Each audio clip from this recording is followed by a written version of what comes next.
Wyclef Jean, BKS1 Radio. Let's go. This is Essence Atkins, and this is BKS1 Radio. Hi, this is Melba Moore, and you're listening to BKS1 Radio. Yo, check it out. What's the deal? This the chef. Giving a big shout out to my peoples. Big KS, you already know what it is. Salute. What's up? It's your girl Monifa, and I'm hanging with BKS1 Radio. Hi, I'm Iyanla Van Zandt, and you're listening to BKS1 Radio. BKS Radio, baby. Hey, this is Jasmine Guy for BKS1 Radio. What's going on? This is Lamont Rooker, and this is BKS1 Radio. Shout out to BKS1, the best kept damn secret in the business. Hey, what's up? This is Raven Goodwin from BET's Being Mary Jane, and shout out to BKS1. Hi, this is Leon. You're watching BKS1 Radio. BKS1. God bless y'all.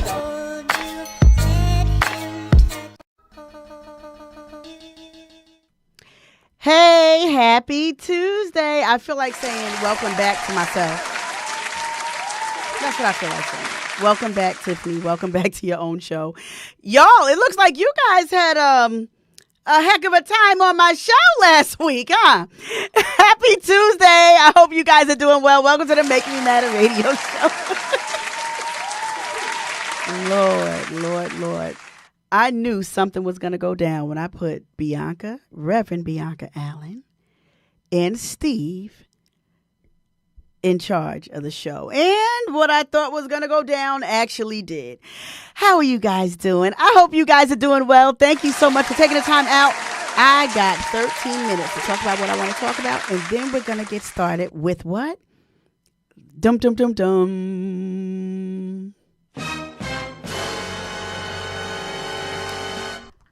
The Great Debate, if that's what you want to call it. Yeah, so a lot has taken place these past couple of weeks. I had a wonderful time, had a chance to go to Dallas. Anyone that jumps on, you guys know what I like you to do. Go ahead, tag a friend, text a friend, tell a friend that the Make Me Matter radio show is indeed what's on the air. I took a little bit of a break and went to Dallas last week, the week before, August 28th. I flew out there August 28th. Hey, Evie, thank you for jumping on. And so we got 12 minutes. I'm going to make it quick. So August 28th, flew out to Dallas that afternoon, and stayed out there until the following week, September 4th, which is my grandmother's birthday.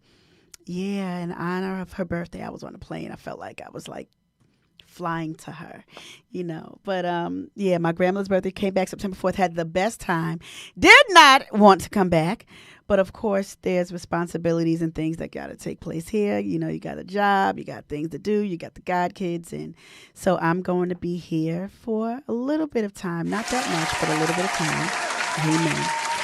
Yeah, so y'all, let me tell you guys real quick. First of all, I'm devastated by the fact that Rich Homie Quan is no longer here. I am not, I promise you, Norm, I'm hurt behind it. I'm going to talk about this thing next week. If we didn't have the debate going on at 9 o'clock, I would sure enough talk about it tonight. It hurt my heart that this 34-year-old talent died. The one thing about Rich Homie Quan, when I first heard Walkthrough,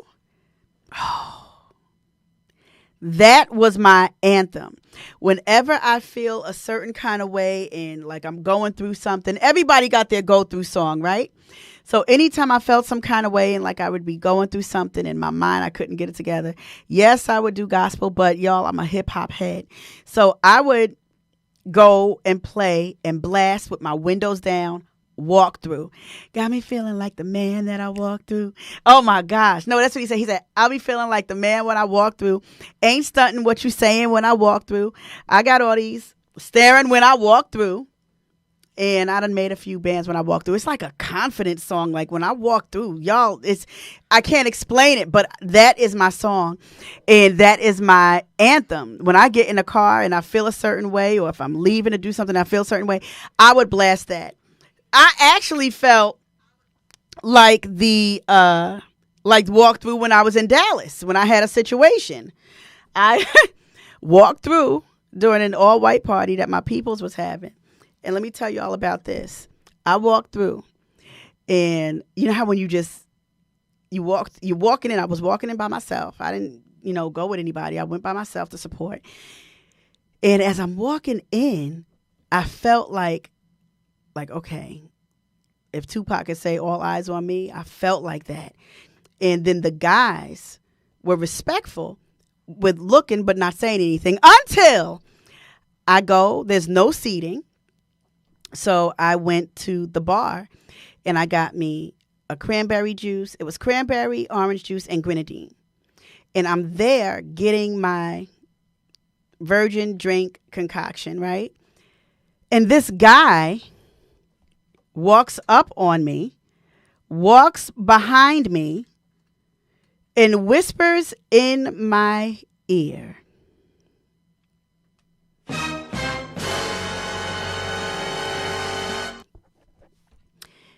And says, "Can I grind on you?" Norm, this is why I don't go out like that. This is why I don't go out like that. You a whole grown man. I'm a lady. First of all, before he even said that, when I walked up to, put an order in, he said, "You the baddest MFer in here." I said, "You didn't have any other word to call me besides an MFer? I'm not a lady. You couldn't just say you the baddest woman in here that I've seen or the baddest lady. You had to call me that." He said, "I am so sorry." He said, "But that was just the first thing that came across my mind." I said, oh, okay. So then I order my nachos, yada, yada, yada. And then he comes up behind me and leans into my ear and says, "Can I grind on you?" So I, in turn, whispered back in his ear. And if anyone knows me, you can probably imagine what I said. I'll paraphrase it. I said, "You got two choices. The first one, and I'm paraphrasing, is fool around and find out. The second one is I suggest you back and give me 50 feet. So he steps back. "Oh, I'm sorry." I said, "I am a whole lady. And you're going to approach me and ask me that?" And then later on said, "Can I dance with you?" I said, "Absolutely not." I said, "You killed it the moment you opened your mouth when I first came over here. Absolutely not." And I said, "What kind of woman do you think I am?" I said, "Oh, let me guess. Like that one bent over and this one over here." I said, "Bruh, I've been past that. All of that, I haven't done that since I was like 17, 19 years old. I don't do that now." And any of my friends that go out, they will tell you, I sit and I'm watching the pocketbooks. That's me, the old lady. But I'll go. I'll tap my feet. I'll dance in my seat. But I don't go out to have a good time because you can't. Because of stupid people like this who think it's okay to come up to you and say something like, "Can I grind on you?" Make that make sense. So I prefer to just enjoy music in my car. Or if I go out with my girls, I sit.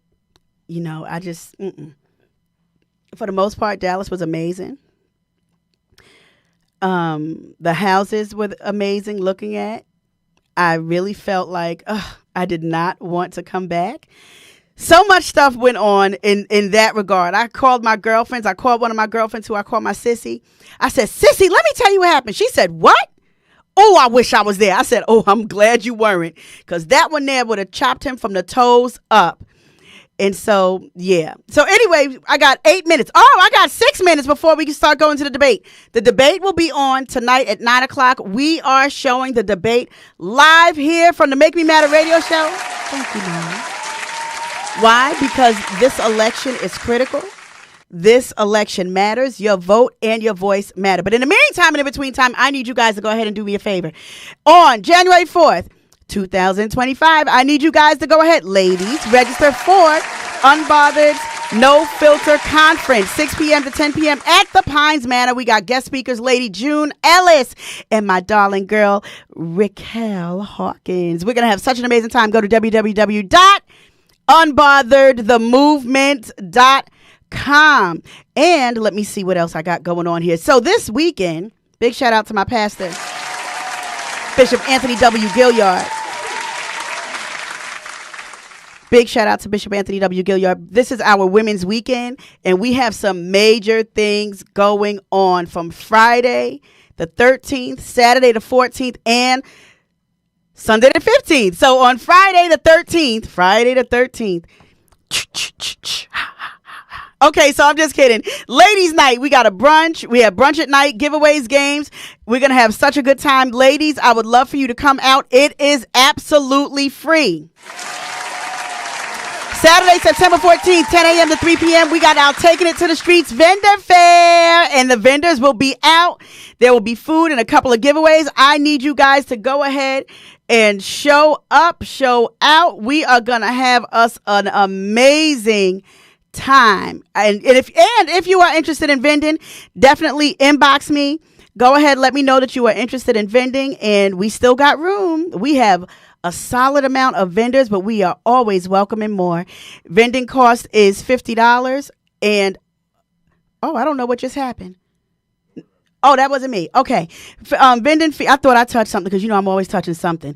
Vending fee is $50 if it's not food. If it is food and you want to vend, that's $75. Make sure you inbox me if you are interested in coming out. Again, we are vending 10 a.m. to 3 p.m. And then on September 21st,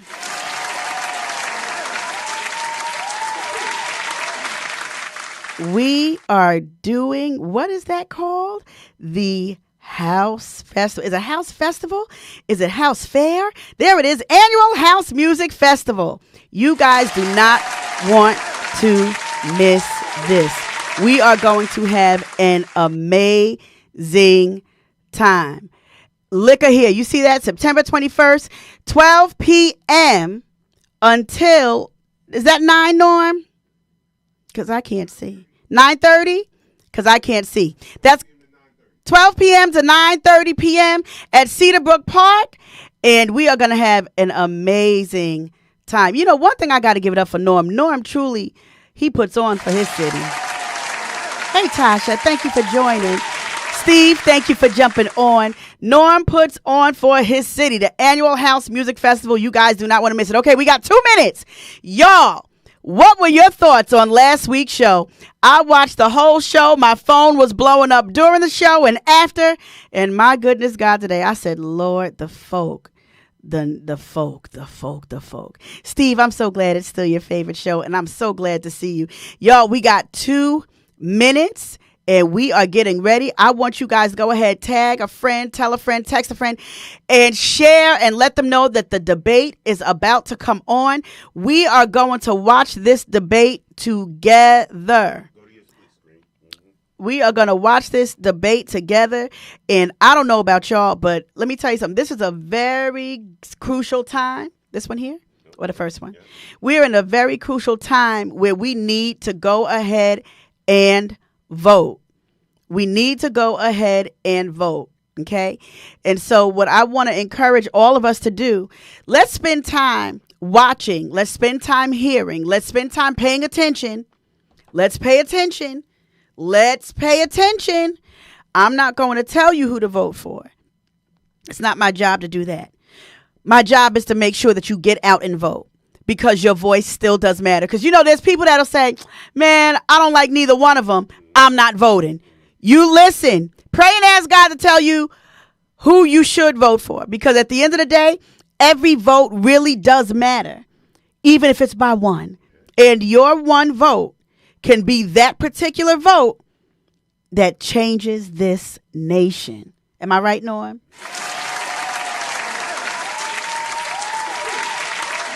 Oh, Tasha said they were cutting up last week. Girl.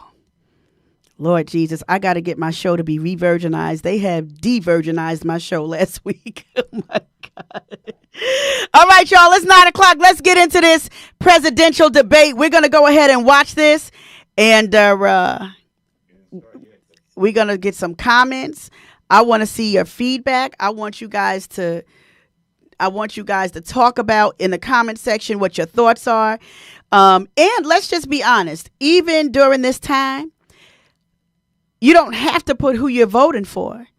But let's discuss the issues. Let's discuss the questions that the moderators are going to ask. Let's listen and pay attention to how these answers are being responded to. Let's go ahead and pay attention to this. It's about to go down. And I hope you guys are getting ready to, get your hearts and mind ready for November November comes, we have got to be the ones to make a difference.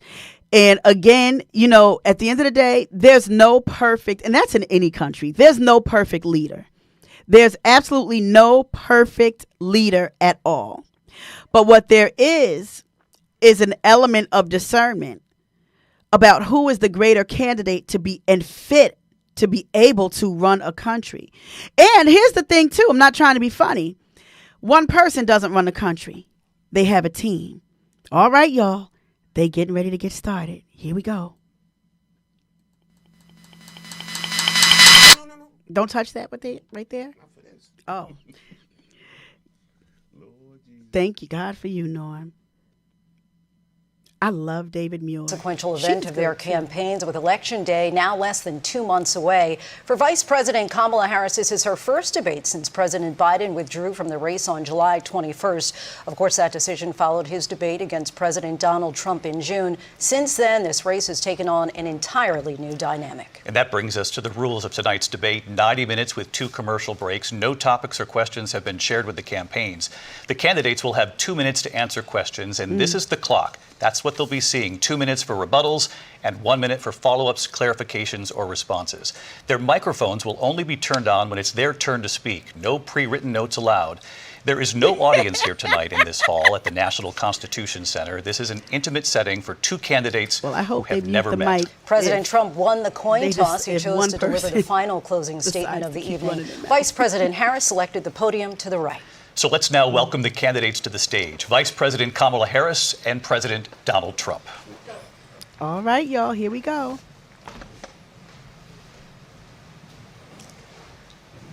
Kamala Harris.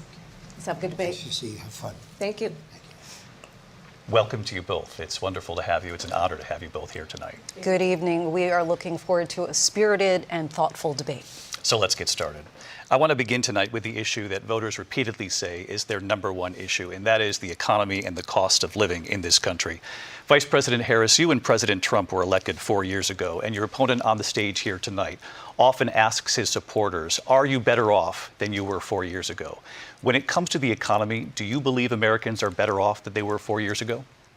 So I was raised as a middle-class kid.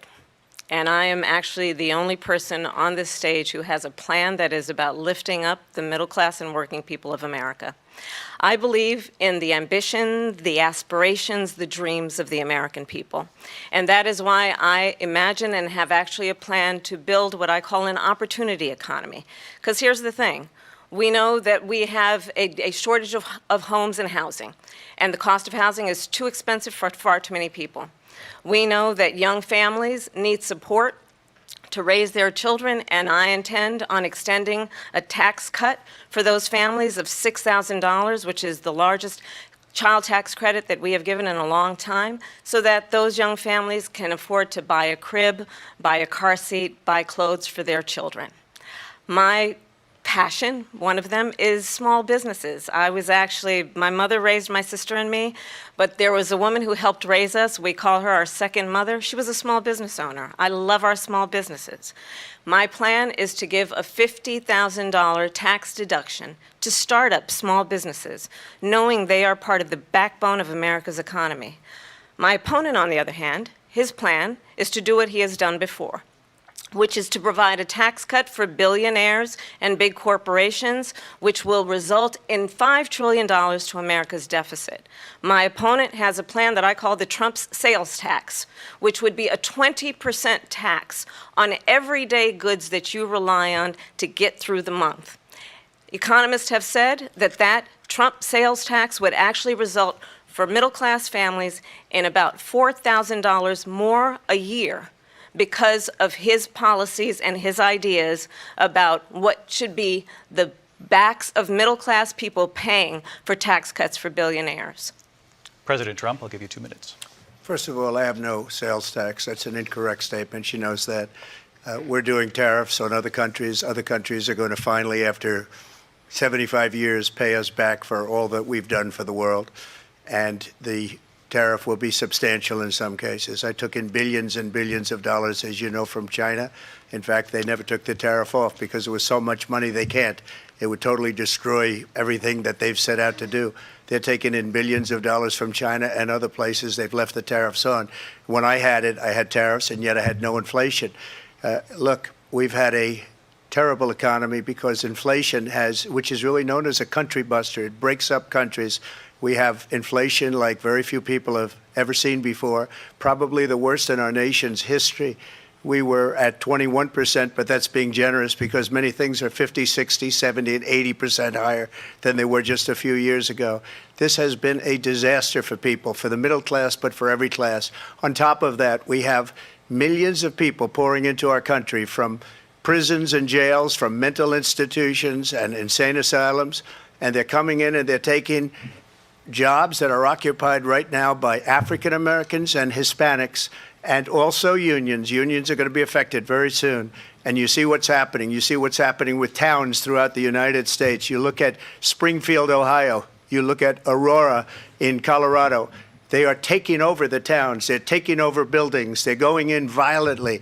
These are the people that Xi and Biden led into our country, and they're destroying our country. They're dangerous. They're at the highest level of criminality, and we have to get them out. We have to get them out fast. I created one of the greatest economies in the history of our country.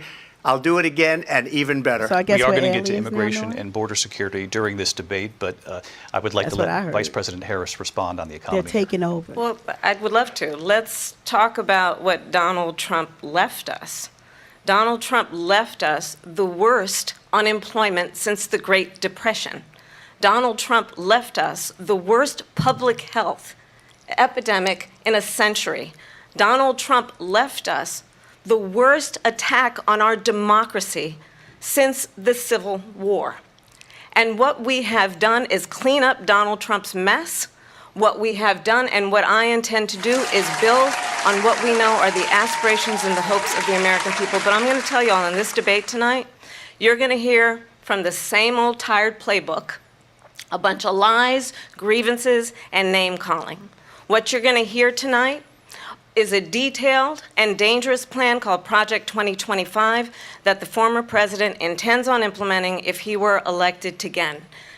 I believe very strongly that the American people want a president who understands the importance of bringing us together, knowing we have so much more in common than what separates us, and I pledge to you to be a president for all Americans. President Trump will give you a minute here to respond. Number one, I have nothing to do, as you know, and as she knows better than anyone, I have nothing to do with Project 2025. That's out there. I haven't read it. I don't want to read it purposely. I'm not going to read it. This was a group of people that got together. They came up with some ideas, I guess some good, some bad, but it makes no difference. I have nothing to do. Everybody knows I'm an open book. Everybody knows what I'm going to do. Cut taxes very substantially and create a great economy like I did before.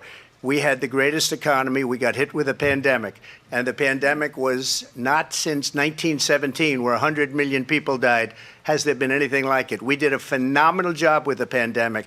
We handed them over a country where the economy and where the stock market was higher than it was before the pandemic came in.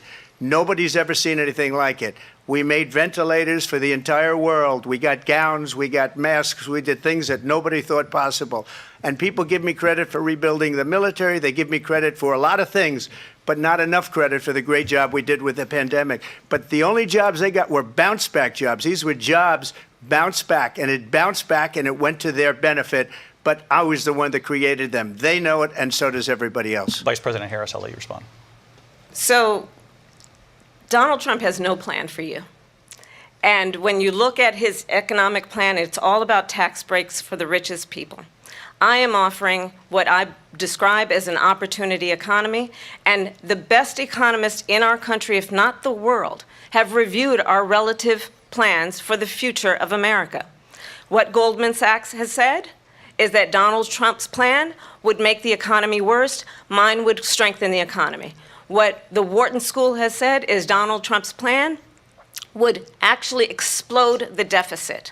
16 Nobel laureates have described his economic plan as something that would increase inflation and by the middle of next year would invite a recession.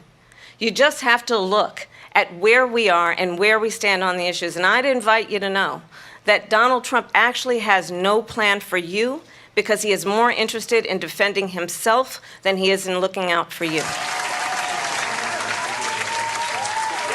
I went to the Wharton School of Finance, and many of those professors, the top professors, think my plan is a brilliant plan. It's a great plan. It's a plan that's going to bring up our worth, our value as a country. It's going to make people want to be able to go and work and create jobs and create a lot of good, solid money for our country. And just to finish off, she doesn't have a plan. She copied Biden's plan, and it's like 4 sentences. Like run, spot, run. 4 sentences that are just, oh, we'll try and lower taxes. She doesn't have a plan. Take a look at her plan. She doesn't have a plan. Mr. President, I do want to drill down on something you both brought up. The Vice President brought up your tariffs. You responded, and let's drill down on this, because your plan is what she calls is essentially a national sales tax. Your proposal calls for tariffs, as you pointed out here, on foreign imports across the board. You recently said that you might double your plan, imposing tariffs up to 20% on goods coming into this country. As you know, many economists say that with tariffs at that level, costs are then passed on to the consumer.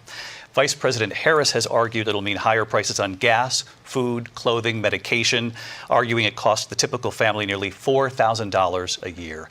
Do you believe Americans can afford higher prices because of tariffs? They're not going to have higher prices. What's going to have, and who's going to have higher prices, is China and all of the countries that have been ripping us off for years. I was the only president ever. China was paying us hundreds of billions of dollars, and so were other countries. And, you know, if she doesn't like them, they should have gone out and they should have immediately cut the tariffs. But those tariffs are there 3.5 years now under their administration. We are going to take in billions of dollars, hundreds of billions of dollars. I had no inflation, virtually no inflation. They had the highest inflation perhaps in the history of our country, because I've never seen a worse period of time. People can't go out and buy cereal or bacon or eggs or anything else. The people of our country are absolutely dying with what they've done. They've destroyed the economy. And all you have to do is look at a poll. The polls say 80 and 85 and even 90% that the Trump economy was great, that their economy was terrible. Vice President Harris, I do want to ask for your response, and you heard what the president said there, because the Biden administration did keep a number of the Trump tariffs in place. So how do you respond? Well, let's be clear that the Trump administration resulted in a trade deficit, one of the highest we've ever seen in the history of America. He invited trade wars.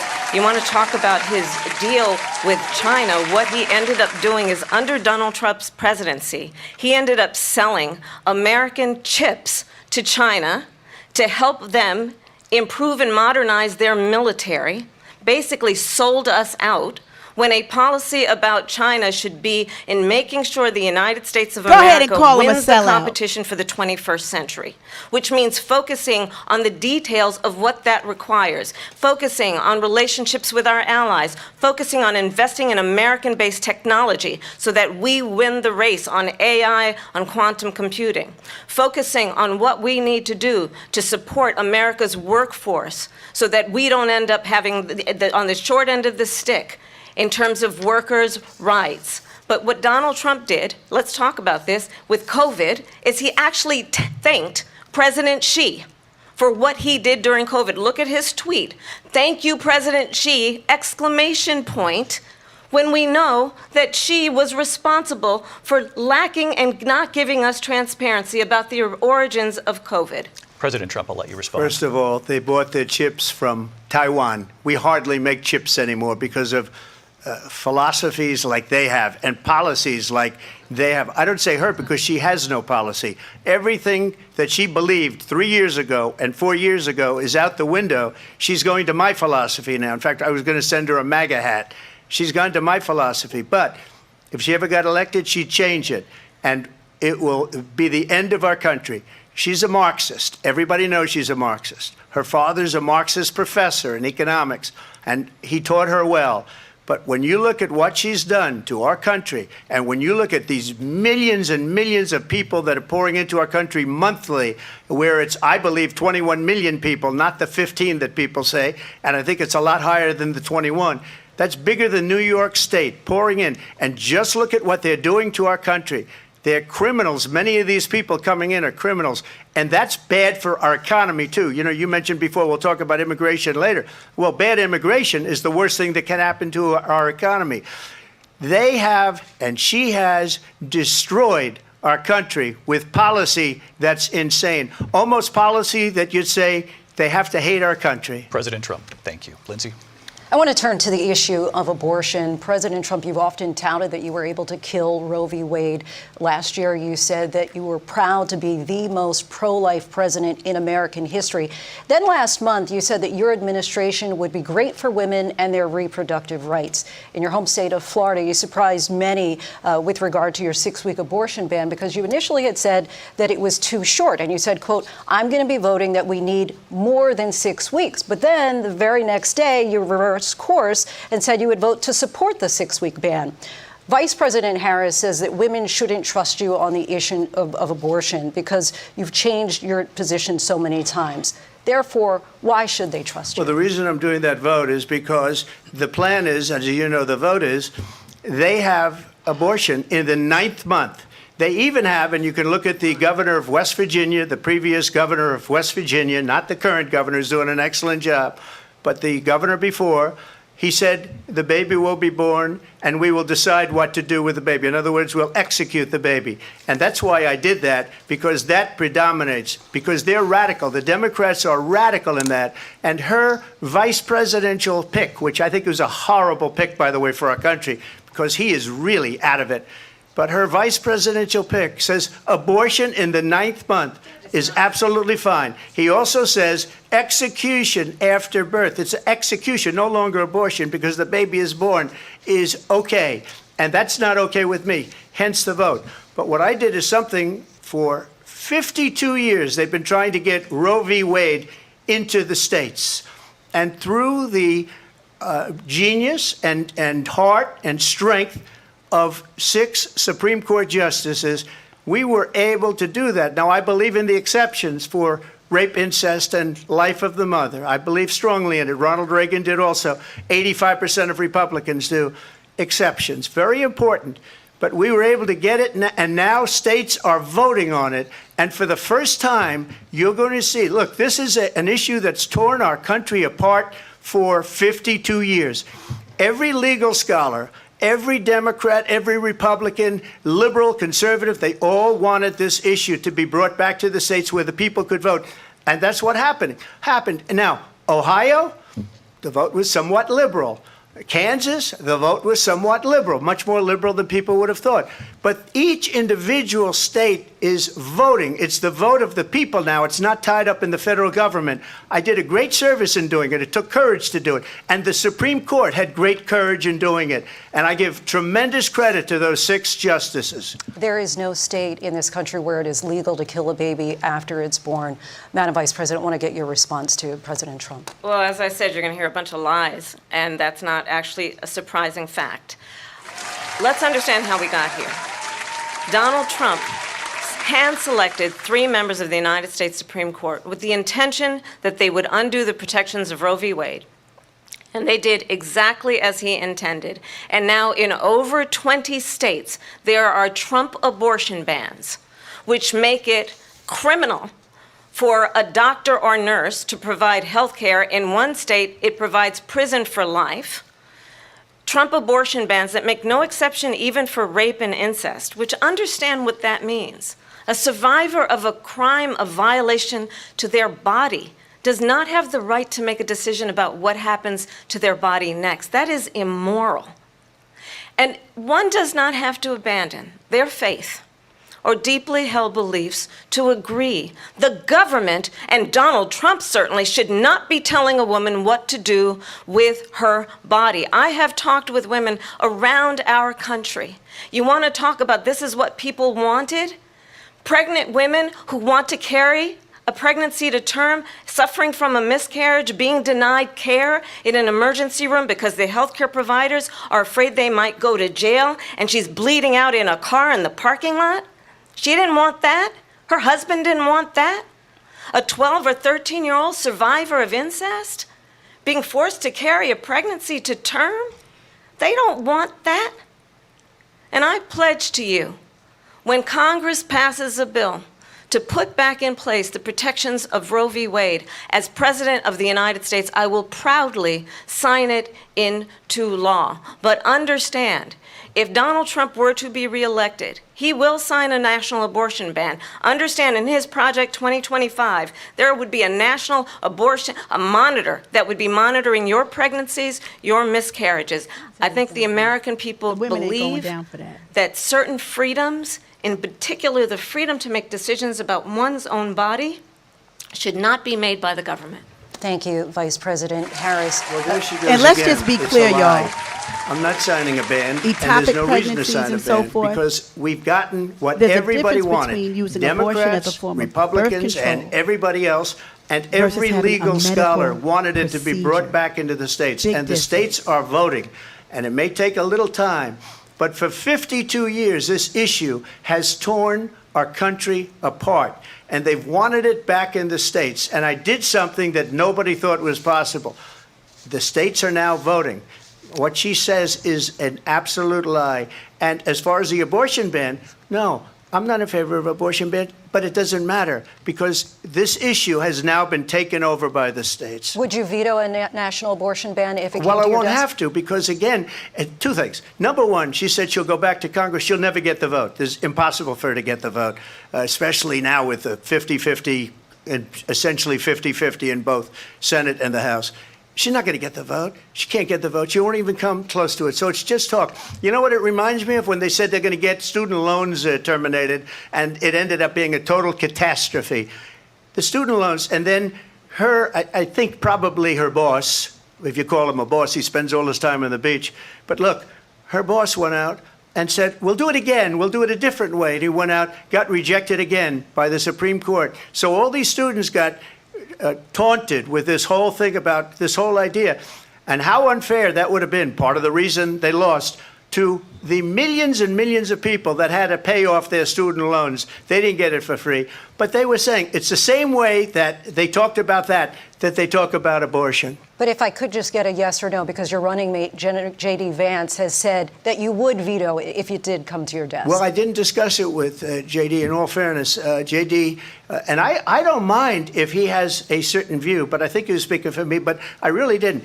Look, we don't have to discuss it because she'd never be able to get it, just like she couldn't get student loans. They couldn't get student loans. They didn't even come close to getting student loans. They taunted young people and a lot of other people that had loans.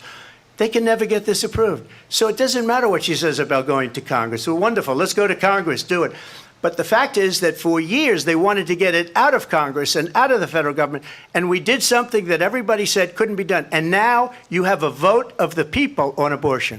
Vice President Harris, I want to give you your time to respond, but I do want to ask, would you support any restrictions on a woman's right to an abortion? I absolutely support reinstating the protections of Roe v. Wade. And as you rightly mentioned, nowhere in America is a woman carrying a pregnancy to term and asking for an abortion. That is not happening. It's insulting to the women of America. And understand what has been happening under Donald Trump's abortion bans.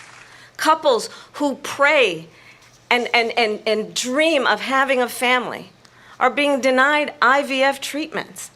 What is happening in our country? Working people, working women who are working 1 or 2 jobs, who can barely afford childcare as it is, have to travel to another state to get on a plane sitting next to strangers to go and get the health care she needs.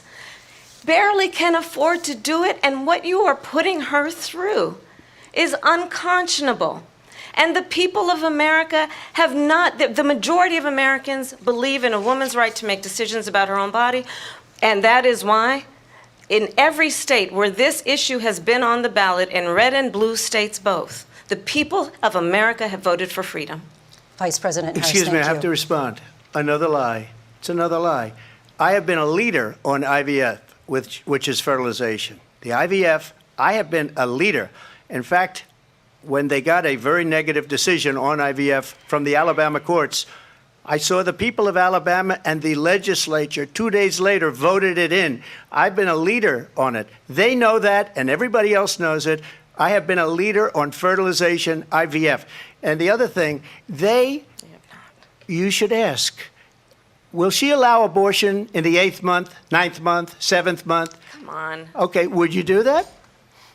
Why don't you ask her that question? Why don't you answer That's the problem. question? Would you because veto? under Roe v. Wade, Answer the question. Would you veto? you could do abortions in the 7th month, the 8th month, the 9th month. Nobody's doing probably that. after birth. Just look at the governor, former governor of Virginia. The governor of Virginia said we put the baby aside and then we determine what we want to do with the baby. President Trump, thank you. We're going to turn now to immigration and border security. We know it's an issue that's important to Republicans, Democrats, voters across the board in this country. Vice President Harris, you were tasked by President Biden with getting to the root causes of migration from Central America.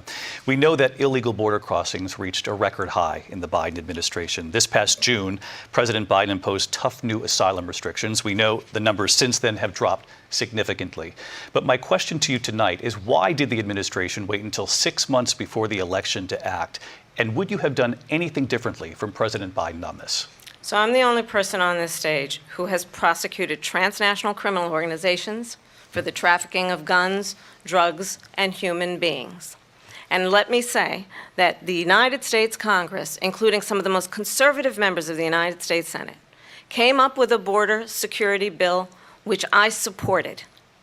And that bill would have put 1,500 more border agents on the border to help those folks who are working there right now overtime trying to do their job. It would have allowed us to stem the flow of fentanyl coming into the United States. I know there are so many families watching tonight who have been personally affected by the surge of fentanyl in our country. That bill would have put more resources to allow us to prosecute transnational criminal organizations for trafficking in guns, drugs, and human beings. But you know what happened to that bill? Donald Trump got on the phone, called up some folks in Congress, and said, kill the bill. And you know why? Because he'd prefer to run on a problem instead of fixing a problem. And understand, this comes at a time where the people of our country actually need a leader who engages in solutions, who actually addresses the problems at hand. But what we have in the former president is someone who would prefer to run on a problem instead of fixing a problem. And I'll tell you something, he's going to talk about immigration a lot tonight, even when it's not the subject that is being raised. And I'm going to actually do something really unusual, and I'm going to invite you to attend one of Donald Trump's rallies, because it's a really interesting thing to watch. You will see during the course of his rallies, he talks about fictional characters like Hannibal Lecter. He will talk about windmills cause cancer. And what you will also notice is that people start leaving his rallies early out of exhaustion and boredom. And I will tell you, the one thing you will not hear him talk about is you. You will not hear him talk about your needs, your dreams, and your desires. And I'll tell you, I believe you deserve a president who actually puts you first, and I pledge to you that I will. Vice President and we Harris, believe you. President Trump, on that point, I want to get your response. Well, I would like to respond. Let me just ask, though, why did you try to kill that bill, and successfully so, that would have put thousands of additional agents and officers on the border? First, let me respond as to the Please. rallies. She said people start leaving. People don't go to her rallies. There's no reason to go. And the people that do go, she's bussing them in and paying them to be there, and then showing them in a different light. So she can't talk about that. People don't leave my rallies. We have the biggest rallies, the most incredible rallies in the history of politics. That's because people want to take their country back. Our country is being lost. We're a failing nation. And it happened 3.5 years ago. And what's going on here, you're going to end up in World War III, just to go into another subject. What they have done to our country by allowing these millions and millions of people to come into our country, and look at what's happening to the towns all over the United States. And a lot of towns don't want to talk. It's not going to be Aurora or Springfield. A lot of towns don't want to talk about it because they're so embarrassed by it. In Springfield, they're eating the dogs, the people that came in. They're eating the cats. They're eating the pets of the people that live there. And this is what's happening in our country, and it's a shame. As far as rallies are concerned, as far as the reason they go is they like what I say. They want to bring our country back. They want to make America great again. It's a very simple phrase, make America great again. She's destroying this country, and if she becomes president, this country doesn't have a chance of success. Not only success, we'll end up being Venezuela on steroids. I just want to clarify here. You bring up Springfield, Ohio, and ABC News did reach out to the city manager there. He told us there have been no credible reports of specific claims of pets being harmed, injured, or abused by individuals within the immigrant community. Well, I've seen people on television. Let me just say here, this is the people on television say my dog was taken and used for food. So maybe he said that, and maybe that's a good thing to say for a city manager. I'm not taking this from but television. But the people I'm taking it from the city saying manager. their dog was eaten by the people that went there. Again, the Springfield city manager says there's no evidence of that. Vice We'll President find Harris, out. I'll let you respond to the rest of what you've heard. You talk about extreme. This is, I think, one of the reasons why in this election I actually have the endorsement of 200 Republicans who have formally worked with President Bush, Mitt Romney, and John McCain, including the endorsement of former Vice President Dick Cheney and Congress member Liz Cheney. And if you want to really know the inside track on who the former president is, if he didn't make it clear already, just ask people who have worked with him. His former chief of staff, a 4-star general, has said he has contempt for the Constitution of the United States. His former national security advisor has said he is dangerous and unfit. His former Secretary of Defense has said the nation, the republic, would never survive another Trump term. And when we listen to this kind of rhetoric, when the issues that affect the American people are not being addressed, I think the choice is clear in this election. President Trump, I'll give you a quick minute to respond. Yeah, thank you, because when I hear that, see, I'm a different kind of a person. I fired most of those people. Not so graciously. They did bad things or a bad job. I fired them. They never fired one person. They didn't fire anybody having to do with Afghanistan and the Taliban and the 13 people whose were just killed, viciously and violently killed. And I got to know the parents and the family. They didn't fire. They should have fired all those generals, all those top people, because that was one of the most incompetently handled situations anybody has ever seen. So when somebody does a bad job, I fire him. And you take a guy like Esper. He was no good. I fired him. So he writes a book. Another one writes a book. Because with me, they can write books. With nobody else can they. But they have done such a poor job, and they never fire anybody. Look at the economy. Look at the inflation. They didn't fire any of their economists. They have the same people. That's a good way not to have books written about you. But just to finish, I got more votes than any Republican in history by far. In fact, I got more votes than any president, sitting president, in history by far. Let me continue on immigration. It was what you wanted to talk about earlier, so let's get back to your deportation proposal that the vice president has reacted to as well. President Trump, you call this the largest domestic deportation operation in the history of our country. You say you would use the National Guard. You say if things get out of control, you'd have no problem using the U.S. military. Police, yes. You also said you would use local police. How would you deport 11 million undocumented immigrants? I know you believe that number is much higher. Take us through this. What does this look like? Will authorities be going door to door in this country? Yeah, it is much higher because of them. They allowed criminals, many, many millions of criminals. They allowed terrorists. They allowed common street criminals. They allowed people to come in, drug dealers, to come into our country. And they're now in the United States and told by their countries like Venezuela, don't ever come back or we're going to kill you. Do you know that crime in Venezuela and crime in countries all over the world is way down? You know why? Because they've taken their criminals off the street and they've given them to her to put into our country.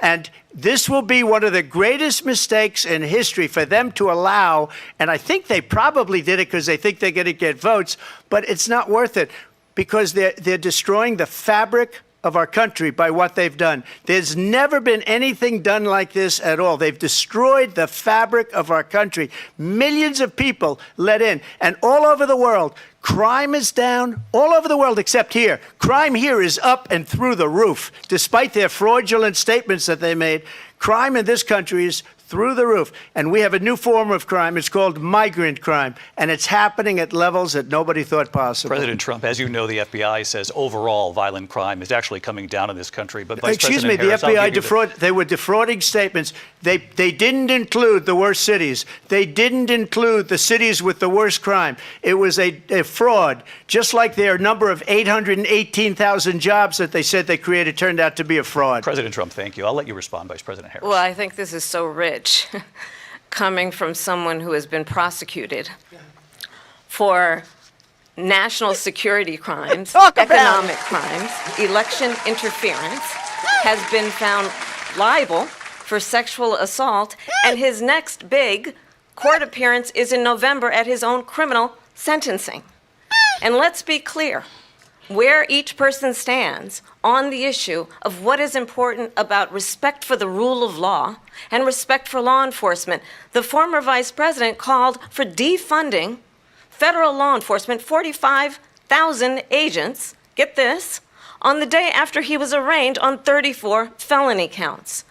So let's talk about what is important in this race. It is important that we move forward, that we turn the page on this same old tired rhetoric and address the needs of the American people, address what we need to do about the housing shortage, which I have a plan for, address what we must do to support our small businesses, address bringing down the price of groceries.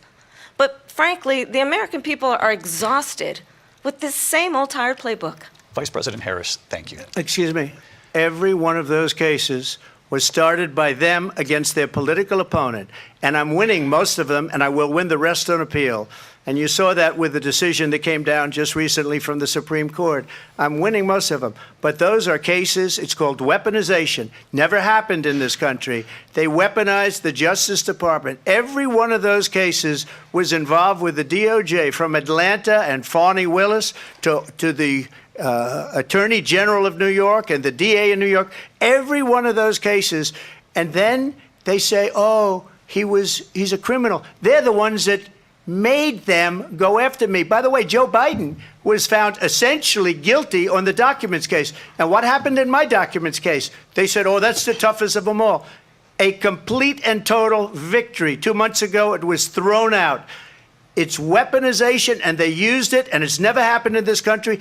They used it to try and win an election. They're fake cases. President Trump, thank you. A really quick response here, Vice President Harris, on this notion of weaponization of the Justice Department. Well, let's talk about extreme and understand the context in which this election in 2024 is taking place. The United States Supreme Court recently ruled that the former president would essentially be immune from any misconduct if he were to enter the White House again. Understand, this is someone who has openly said he would terminate, I'm quoting, terminate the Constitution of the United States, that he would weaponize the Department of Justice against his political enemies. Someone who has openly expressed disdain for members of our military. Understand what it would mean if Donald Trump were back in the White House with no guardrails, because certainly we know now the court won't stop him. We know J.D. Vance is not going to stop him. It's up to the American people Vice President to stop Harris, him. Thank you. Lindsay? Vice President Harris, in your last run for president. This is the one that weaponized, not me. She weaponized. I probably took a bullet to the head because of the things that they say about me. They talk about democracy. I'm a threat to democracy. Sir, the FBI doesn't even believe that you really got shot. It was a fake They're even investigating it. investigation We do have a lot that to get. went nowhere. We have a lot to get to. Lindsay? Vice President Harris, in your last run for president, you said you wanted to ban fracking. Now you don't. You wanted mandatory government buyback programs for assault weapons. Now your campaign says you don't. You supported decriminalizing border crossings. Now you're taking a harder line. I know you say that your values have not changed. So then why have so many of your policy positions changed? So my values have not changed, and I'm going to discuss at least every point that you've made. But in particular, let's talk about fracking, because we're here in Pennsylvania. I made that very clear in 2020. I will not ban fracking. I have not banned fracking as Vice President of the United States. And in fact, I was the tie-breaking vote on the Inflation Reduction Act, which opened new leases for fracking. My position is that we have got to invest in diverse sources of energy so we reduce our reliance on foreign oil. We have had the largest increase in domestic oil production in history because of an approach that recognizes that we cannot over-rely on foreign oil. As it relates to my values, let me tell you, I grew up a middle-class kid raised by a hardworking mother who worked and saved and was able to buy our first home when I was a teenager. The values I bring to the importance of home ownership, knowing not everybody got handed $400 million on a silver platter and then filed bankruptcy 6 times, is a value that I bring to my work to say we are going to work with the private sector and home builders to increase 3 million homes, increase by 3 million homes by the end of my first term. My work that is related to having a friend when I was in high school who was sexually assaulted by her stepfather. And my focus then on protecting women and children from violent crime is based on a value that is deeply grounded in the importance of standing up for those who are most vulnerable. My work that is about protecting Social Security and Medicare is based on long-standing work that I have done, protecting seniors from scams. My values have not changed. And what is important is that there is a president who actually brings values and a perspective that is about lifting people up and not beating people down and name-calling. The true measure of the leader is the leader who actually understands the strength is not in beating people down, it's in lifting people up. I intend to be that president. President Trump, your Well, first of response? all, I wasn't given $400 million. I wish I was. My father was a Brooklyn builder, Brooklyn, Queens, and a great father, and I learned a lot from him. But I was given a fraction of that, a tiny fraction, and I built it into many, many billions of dollars, many, many billions. And when people see it, they are even surprised. So we don't have to talk about that. Fracking, she's been against it for 12 years. Defund the police, she's been against that forever. She gave all that stuff up very wrongly, very horribly, and everybody's laughing at it, okay? They're all laughing at it. She gave up at least 12 and probably 14 or 15 different policies. Like, she was big on defund the police. In Minnesota, she went out, wait a minute, I'm talking now, if you don't mind, please. Does that sound familiar? She went out in Minnesota and wanted to let Just like criminals his wife, that killed always people, stealing that somebody's burned down words. Minneapolis. She went out and raised money to get them out of jail. She did things that nobody would ever think of. Now she wants to do transgender operations on illegal aliens that are in prison. This is a radical left liberal that would do this. She wants to confiscate your guns, and she will never allow fracking in Pennsylvania. If she won the election, fracking in Pennsylvania will end on day one. Just to finish, one thing so important in my opinion. So I got the oil business going like nobody has ever done before. When they took over, they got rid of it, started getting rid of it, and the prices were going up the roof. They immediately let these guys go to where they were. I would have been 5 times, 4 times, 5 times higher, because you're talking about 3.5 years ago. They got it up to where I was because they had no choice, because the prices of energy were quadrupling and doubling. You saw what happened to gasoline. So they said, let's go back to Trump. But if she won the election, the day after that election, they'll go back to destroying our country, and oil will be dead, fossil fuel will be dead, we'll go back to windmills, and we'll go back to solar, where they need a whole desert to get some energy to come out of it. You ever see a solar plant? By the way, I'm a big fan of solar, but they take 400, 500 acres of desert President soil. Trump, we have a These lot are of not good issues things that we for the have to get environment, to. as We're she out of time. understands. Thank you. Lindsay, thank you. We have an election in just 56 days. And I want to talk about the peaceful transfer of power, which, of course, we all know is a cornerstone of our democracy, and the role of a president in a moment of crisis. Mr. President, on January 6th, you told your supporters to march to the Capitol. You said you would be right there with them. The country and the world saw what played out at the Capitol that day, the officers coming under attack.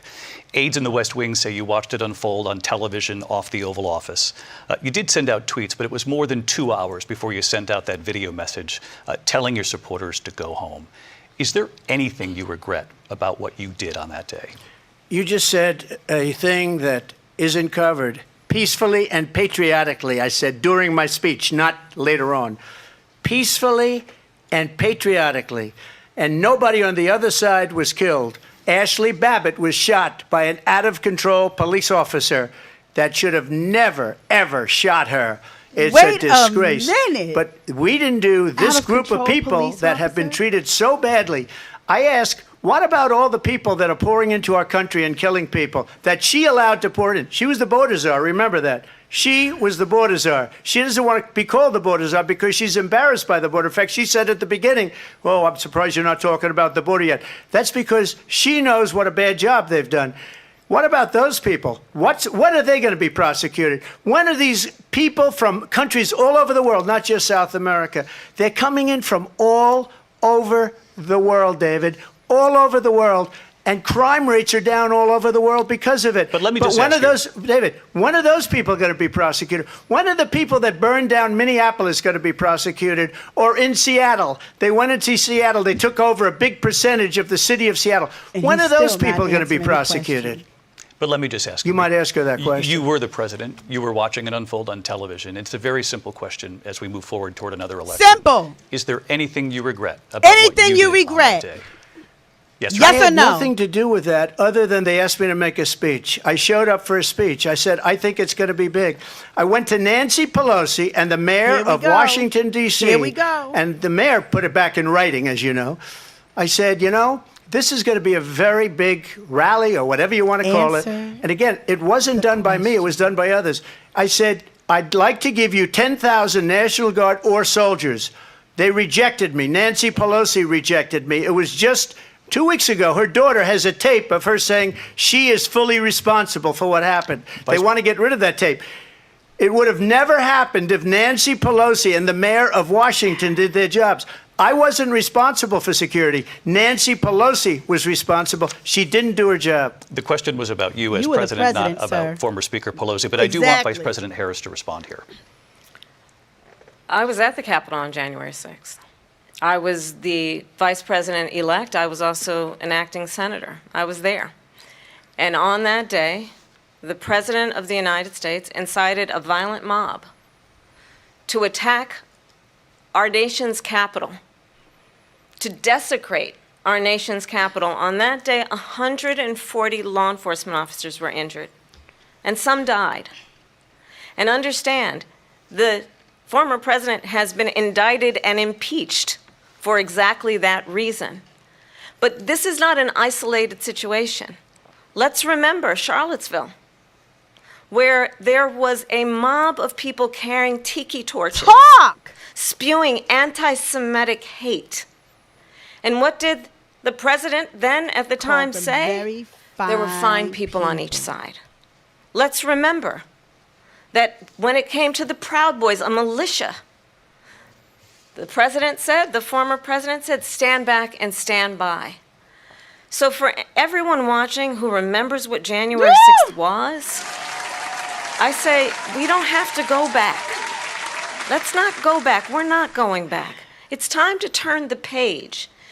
And if that was a bridge too far for you, well, there is a place in our campaign for you to stand for country, to stand for our democracy, to stand for rule of law, and to end the chaos, and to end the approach that is about attacking the foundations of our democracy because you don't like the outcome. And be clear on that point. Donald Trump, the candidate, has said in this election there will be a bloodbath if this and the outcome of this election is not to his liking. Sure did. Let's turn the page on Sure this. did. Let's not now go back. what? Let's chart a course for the future and not go backwards to the past. Let me just follow up here. It was a different term, and it was a term that related to energy because they have destroyed our energy business. That was where bloodbath was. Also, on Charlottesville, that story has been, as you would say, debunked. Laura Ingraham, Sean Hannity, Jesse, all of these people, they covered it. If they go an extra sentence, they will see it was perfect. It was debunked in almost every newspaper, but they still bring it up, just like they bring 2025 up. They bring all of this stuff up. I ask you this. You talk about the Capitol. Why are we allowing these millions of people to come through on the southern border. How come she's not doing anything? And I'll tell you what I would do, and I would be very proud to do it. I would say we would both leave this debate right now. I'd like to see her go down to Washington, D.C. during this debate, because we're wasting a lot of time. Go down to, because she's been so bad, it's so ridiculous. Go down to Washington, D.C. and let her sign a bill to close up the border, because they have the right to do it. They don't need bills. They have the right to do it. The President of the United States, you'll get him out of bed, you'll wake him up at 4 o'clock in the afternoon, you'll say, come on down to the office, let's sign a bill. If he signs a bill that the border is closed, all he has to do is say it to the Border Patrol, who are phenomenal. If they do that, the border is closed. Mr. Those President, people are killing many people, unlike J6. We talked immigration here tonight. I do want to focus on this next issue to both of you, because it really brings us this into focus, truth in these times that we're living in. Mr. President, for 3.5 years after you lost the 2020 election, you repeatedly falsely claimed that you won, many times saying you won in a landslide. In the past couple of weeks leading up to this debate, you have said, quote, you lost by a whisker, that you, quote, didn't quite make it, that you came up a little bit short. I said that? Are you now acknowledging that you lost in 2020? No, I don't acknowledge that at all. But I you said did that say sarcastically. That. You know that. It was said, oh, we lost by a whisker. That was said sarcastically. Look, there's so much proof. All you have to do is look at it. And they should have sent it back to the legislatures for approval. I got almost 75 million votes, the most votes any sitting president has ever gotten. I was told if I got 63, which was what I got in 2016, you can't be beaten.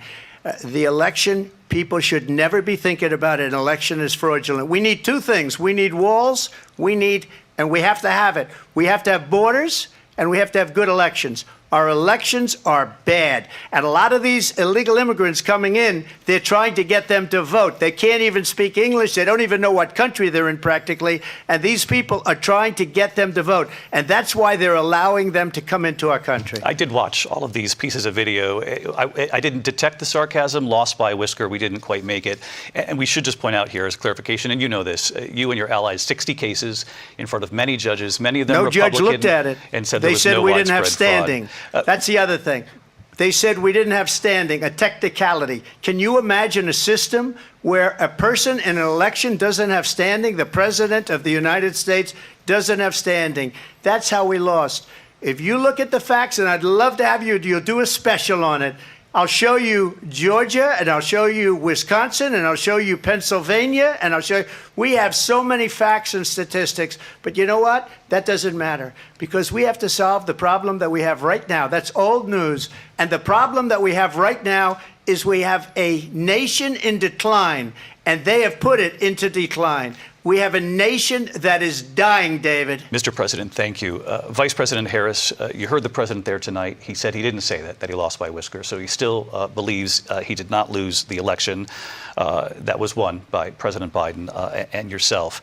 But I do want to ask you about something that's come up in the last couple of days. This was a post from President Trump about this upcoming election just weeks away. He said, when I win, those people who cheated, and then he lists donors, voters, election officials, he says will be prosecuted to the fullest extent of the law, which will include long-term prison sentences.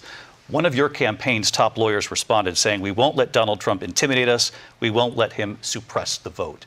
Is that what you believe he's trying to do here? Donald Trump was fired by 81 million people. So let's be clear about that. And clearly he is having a very difficult time processing that.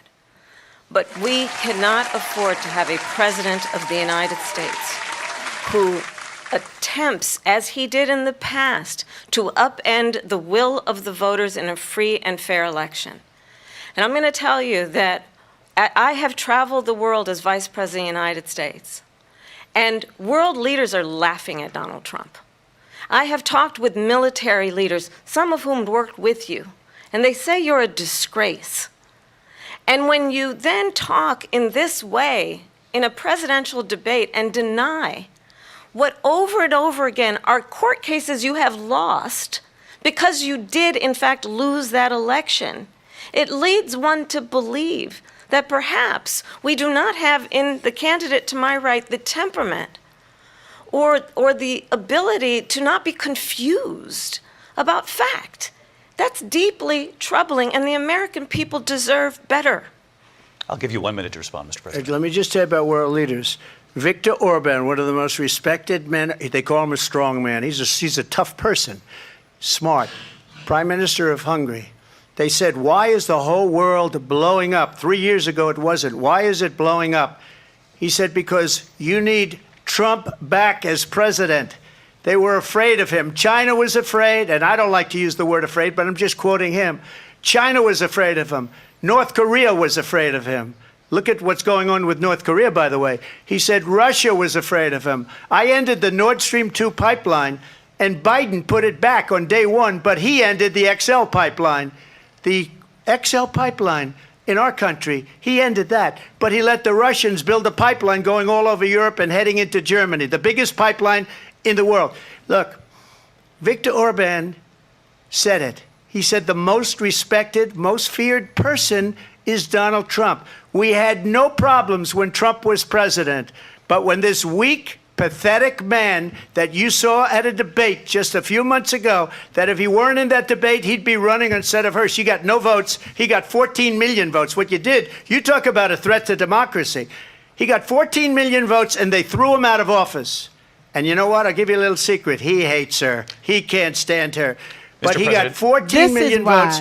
They threw him out. Like this she got 0 votes. And when she ran, she was the first one to leave because she failed. And now she's running. I don't understand it, but I'm okay with it because your time is I think we're going to do very well. Your time is up, Donald Turning Duck. now to the Shut that Israel-Hamas hole war in your and face. the hostages who are still being held, Americans among them. Vice President Harris, in December, you said, quote, Israel has a right to defend itself, but you added, quote, it matters how, saying international humanitarian law must be respected. Israel must do more to protect innocent civilians. You said that 9 months ago. Now an estimated 40,000 Palestinians are dead. Nearly 100 hostages remain. Just last week, Prime Minister Benjamin Netanyahu said there's not a deal in the making. President Biden has not been able to break through the stalemate. How would you do it? Well, let's understand how we got here. On October 7, Hamas, a terrorist organization, slaughtered 1,200 Israelis. Many of them young people who were simply attending a concert. Women were horribly raped. And so absolutely, I said then, I say now, Israel has a right to defend itself. We would. And how it does so matters. Because it is also true, far too many innocent Palestinians have been killed. Children, mothers. What we know is that this war must end. It must end immediately, and the way it will end is we need a ceasefire deal and we need the hostages out. And so we will continue to work around the clock on that. Work around the clock, also understanding that we must chart a course for a two-state solution. And in that solution, there must be security for the Israeli people and Israel, and in equal measure for the Palestinians. But the one thing I will assure you always, I will always give Israel the ability to defend itself, in particular as it relates to Iran and any threat that Iran and its proxies pose to Israel. But we must have a two-state solution where we can rebuild Gaza, where the Palestinians have security, self-determination, and the dignity they so rightly deserve. President Trump, how would you negotiate with Netanyahu and also Hamas in order to get the hostages out and prevent the killing of more innocent civilians in Gaza? If I were president, it would have never started. If I were president, Russia would have never, ever, I know Putin very well, he would have never, and there was no threat of it either, by the way, for 4 years, have gone into Ukraine and killed millions of people when you add it up, far worse than people understand what's going on over there. But when she mentions about Israel, all of a sudden, she hates Israel. She wouldn't even meet with Netanyahu when he went to Congress to make a very important speech. She refused to be there because she was at a sorority party of hers. She wanted to go to the sorority party. She hates Israel. If she's president, I believe that Israel will not exist within 2 years from now. And I've been pretty good at predictions, and I hope I'm wrong about that one. You've been wrong about she hates every Israel. prediction. At the that's same come from time, your in her mouth. own way, she hates the Arab population because the whole place is going to get blown up. Arabs, Jewish people, Israel will be gone. It would have never happened. Iran was broke under Donald Trump. Now Iran has $300 billion because they took off all the sanctions that I had. Iran had no money for Hamas or Hezbollah or any of the 28 different spheres of terror. And they are spheres of terror, horrible terror. They had no money. It was a big story, and you know it. You covered it very well, actually. They had no money for terror. They were broke. Now they're a rich nation, and now what they're doing is they're spreading that money around. Look at what's happening with the Houthis and Yemen. Look at what's going on in the Middle East. This would have never happened. I will get that settled and fast, and I'll get the war with Ukraine and Russia ended. If I'm president-elect, I'll get it done before even becoming president. Vice President Harris, he says you hate Israel. That's absolutely not true. I have my entire career and life supported Israel and the Israeli people. He knows that. He's trying to, again, divide and distract from the reality, which is it is very well known that Donald Trump is weak and wrong on national security and foreign policy. It is well known that he admires dictators, wants to be a dictator on day one, according to himself. It is well known that he said of Putin that he can do whatever the hell he wants and go into Ukraine. Talk real. It is well known that he said when Russia went into Ukraine, it was brilliant. It is well known he exchanged love letters with Kim Jong-un. And it is absolutely well known that these dictators and autocrats are rooting for you to be president again because they're so clear. They can manipulate you with flattery and favors. And that is why so many military leaders who you have worked with have told me you are a disgrace. That is why we understand that we have to have a president who is not consistently weak and wrong on national security, including the importance of upholding and respecting in highest regard our military. Vice President Harris, thank you. And she's the one that caused it, that's weak on national security by allowing every nation last month for the year, 168 different countries sending people into our country. Their crime rates are way down.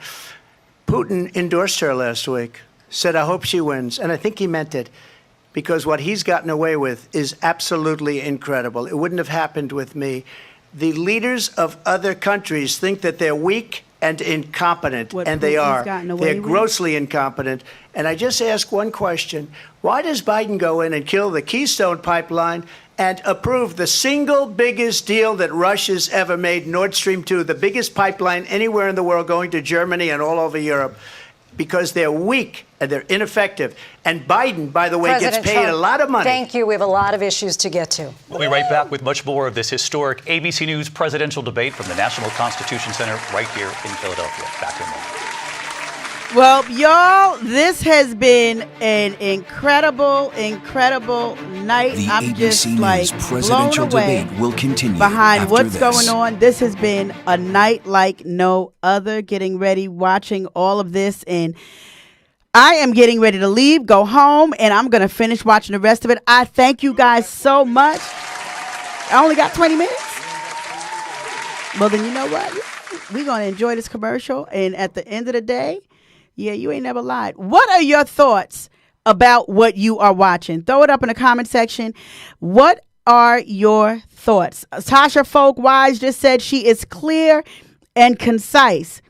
Yeah, well, Steve says a lot of mudslinging, but no clear answers. I think Kamala actually answered a lot. She answered a lot. Virginia, Vivi, my Vivi. Virginia Davis Glenn says, let her speak. She said she's not Joe. You are right. You are absolutely right. And there were several lies that he has spewed out. Even starting with, I'm going to be honest with you, in regard to the whole abortion situation. Am I for abortion? No, I am not. Because there are people that use abortion. Now, let me just be very clear on this. Does a woman have a right to do what she wants to do with her own body? From a civil standpoint, she absolutely does. Now, here's the thing. I think we get stuff twisted. When we talk about abortion, nobody wants to deal with the fact that folks use abortion as a form of birth control. If you're dealing with it from that sense, listen, just learn how to do things, wrap up. I don't know what to tell you, but abortion is not a form of birth control. But when you're dealing with women who have had ectopic pregnancies where the ovary doesn't pass through the fallopian tube, and she has to have a medical procedure to have the fallopian tube removed, that is not an abortion. That's not an abortion. That's a medical procedure.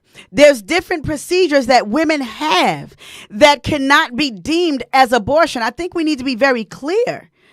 And another thing too, ain't nobody having no abortion at 9 months. Ain't nobody having an abortion at no 8 months. And he's lying. And he's made it very clear. He's lied about that before. He's lied about that before. At the end of the day, the government does not have an obligation or responsibility to dictate what a woman does with her body. The government shouldn't be involved with that. The government ain't chopping off men's peens. The government ain't intervening with that, but they want to go ahead and intervene with what a woman does with her body. But nobody wants to step in and say what the man that entered into her, nobody going to do nothing to him. Nah, at the end of the day, the government needs to stay out of certain things. And when it comes to what a woman does with her body, that should be completely off limits. I'm sorry. Now, another thing he had mentioned, I'm waiting. This is what I'm waiting for them to talk about. I'm waiting for them to talk about this whole gun control. I'm waiting for them to talk about what's the next step, because there's a lot of school shootings going on right now. I'm waiting to see what they're going to talk about to get these guns off the street. Like this little 14-year-old boy whose father gave him an AR-15 at 14 for his birthday. And this kid went up shooting up a school. He went up and sprayed a school. His mother, who called the school and said, was giving the school nuggets that her son was going to do something. But here's my thing too. The aunt of that boy has spoken up and said that both parents haven't done anything. What I'm concerned about though, and I'm just going to be very honest, what I'm worried about and concerned about is because they're now talking about the parental guidance and the lack thereof that this child has gotten. I'm scared this kid is going to get off, because what they're going to try to make it seem is he came from a bad home. The parents weren't there. They didn't do right. We're going to just have to get him help. I'm hoping that don't happen and that they do give this kid life. Y'all can say what you want. That kid knew what he was doing. Okay, let's get back to the debate. His best interest to do so, arguing that if Putin wins, he may be emboldened to move even further into other countries. You have said you would solve this war in 24 hours. You said so just before the break tonight. How exactly would you do that? And I want to ask you a very simple question tonight. Do you want Ukraine to win this war? I want the war to stop. I want to save lives that are being uselessly, people being killed by the millions. It's the millions. It's so much worse than the numbers that you're getting, which are fake numbers. Look, we're in for 250 billion or more because they don't ask Europe, which is a much bigger beneficiary to getting this thing done than we are. They're in for $150 billion less because Biden and you don't have the courage to ask Europe like I did with NATO. They paid billions and billions, hundreds of billions of dollars when I said, either you pay up or we're not going to protect you anymore. So that's maybe one of the reasons they don't like me as much as they like weak people. But you take a look at what's happening. We're in for 250 to 275 billion. They're into 100 to 150. They should be forced to equalize. With that being said, I want to get the war settled. I know Zelensky very well, and I know Putin very well. I have a good relationship, and they respect your president, okay? They respect me. They don't respect Biden. How would you respect him? Why? For what reason? He hasn't even made a phone call in 2 years to Putin, hasn't spoken to anybody. They don't even try and get it. That is a war that's dying to be settled. I will get it settled before I even become president. If I win, when I'm president-elect, and what I'll do is I'll speak to one, I'll speak to the other, I'll get them together. That war would have never happened. And in fact, when I saw Putin after I left, unfortunately left because our country has gone to hell. But after I left, when I saw him building up soldiers, he did it after I left, I said, oh, he must be negotiating. It must be a good, strong point of negotiation. Well, it wasn't, because Biden had no idea how to talk to him. He had no idea how to stop it. And now you have millions of people dead, and it's only getting worse, and it could lead to World War III. Don't kid yourself, David. We're playing with World War III, and we have a president that we don't even know if he's... Where is our president? We don't even know if he's a president. And just to clarify they here... threw him out of a campaign like a dog. We don't even know. Is he our president? But we have a president, Mr. President, that doesn't know he's alive. Your time is up. Just to clarify in the question, do you believe it's in the U.S. best interest for Ukraine to win this war, yes or no? I think it's the U.S. best interest to get this war finished and just get it done. All right. Negotiate a deal, because we have to stop all of these human lives from being destroyed. I want to take this to Vice President Harris. I want to get your thoughts on support for Ukraine in this moment, but also, as Commander-in-Chief, if elected, how would you deal with Vladimir Putin, and would it be any different from what we're seeing from President Biden? Well, first of all, it's important to remind the former president you're not running against Joe Biden, you're running against me. I believe the reason that Donald Trump says that this war would be over within 24 hours is because he would just give it up. And that's not who we are as Americans. Let's understand what happened here. I actually met with Zelensky a few days before Russia invaded, tried through force to change territorial boundaries, to defy one of the most important international rules and norms, which is the importance of sovereignty and territorial integrity. And I met with President Zelensky. I shared with him American intelligence about how he could defend himself. Days later, I went to NATO's eastern flank, to Poland and Romania. And through the work that I and others did, we brought 50 countries together to support Ukraine in its righteous defense. And because of our support, because of the air defense, the ammunition, the artillery, the javelins, the Abrams tanks that we have provided, Ukraine stands as an independent and free country. If Donald Trump were president, Putin would be sitting in Kyiv right now. And understand what that would mean, because Putin's agenda is not just about Ukraine.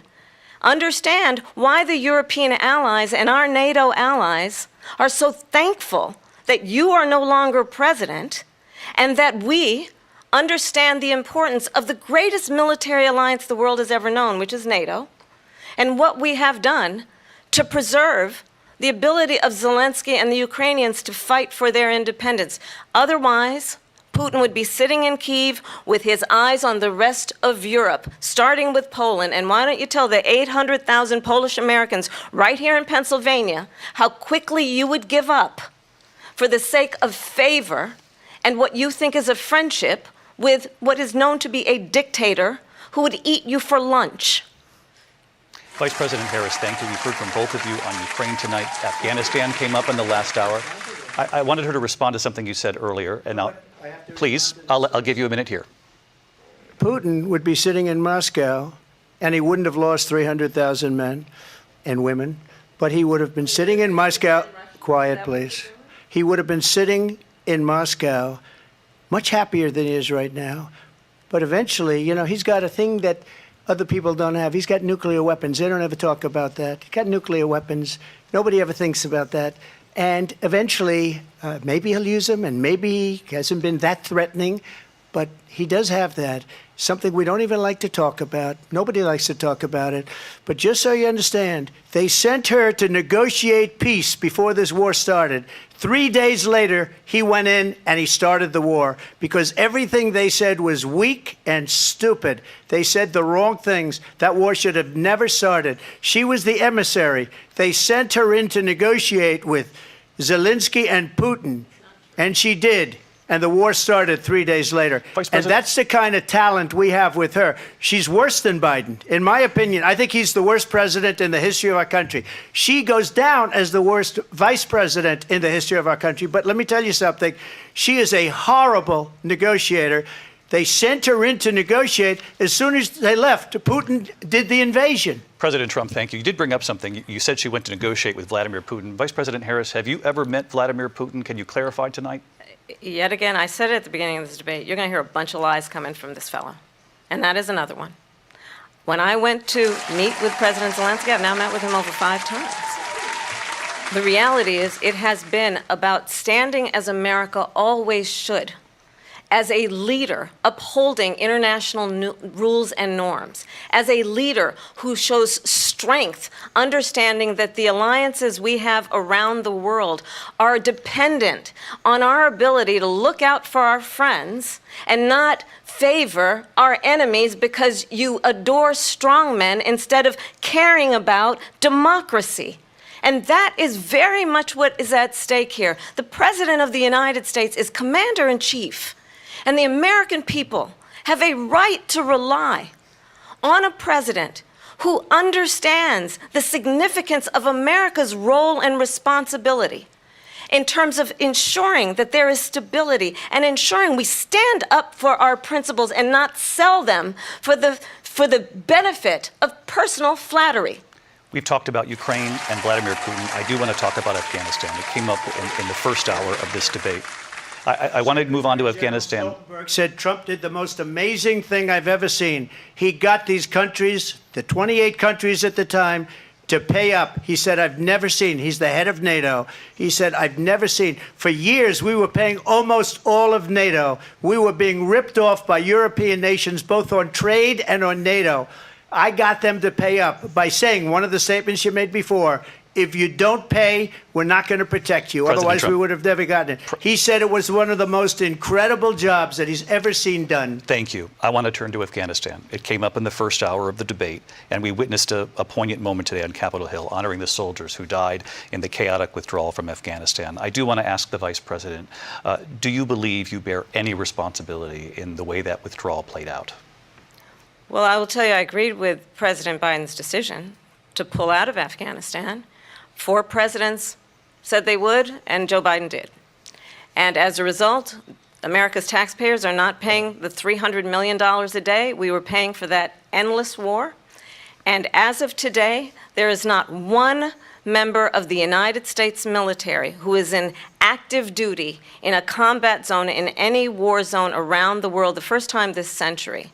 But let's understand how we got to where we are. Donald Trump, when he was president, negotiated one of the weakest deals you can imagine. He calls himself a deal maker. Even his national security advisor said it was a weak, terrible deal. And here's how it went down. He bypassed the Afghan government. He negotiated directly with a terrorist organization called the Taliban. The negotiation involved the Taliban getting 5,000 Taliban terrorists released. And get this, and the president at the time invited the Taliban to Camp David, a place of storied significance for us as Americans, a place where we honor the importance of American diplomacy, where we invite and receive respected world leaders. And this former president, as president, invited them to Camp David because he does not again appreciate the role and responsibility of the President of the United States to be Commander-in-Chief with a level of respect. And this gets back to the point of how he has consistently disparaged and demeaned members of our military, fallen soldiers, and the work that we must do to uphold the strength and the respect of the United States of America around the world. Vice President Harris, thank you. President Trump, your response to her saying that you began the negotiations with the Taliban. So if you take a look at that period of time, the Taliban was killing our soldiers, a lot of them, with snipers. And I got involved with the Taliban because the Taliban was doing the killing. That's the fighting force within Afghanistan. They don't bother doing that because, they deal with the wrong people all the time. But I got involved. And Abdul is the head of the Taliban. He is still the head of the Taliban. And I told Abdul, don't do it anymore. You do it anymore, you're going to have problems. And he said, why do you send me a picture of my house? I said, you're going to have to figure that out, Abdul. And for 18 months, we had nobody killed.